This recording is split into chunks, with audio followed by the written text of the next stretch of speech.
曱甴、溪前，中聯辦外撐茉莉花。茉莉花革命萬歲！人民革命萬歲！人民革命萬歲！打倒一黨專政！打倒一黨專政！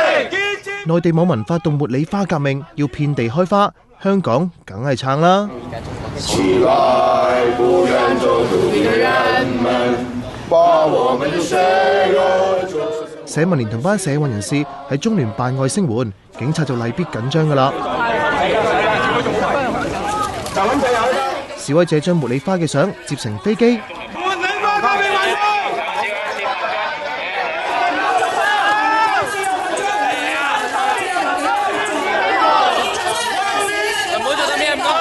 仲有溪前啊！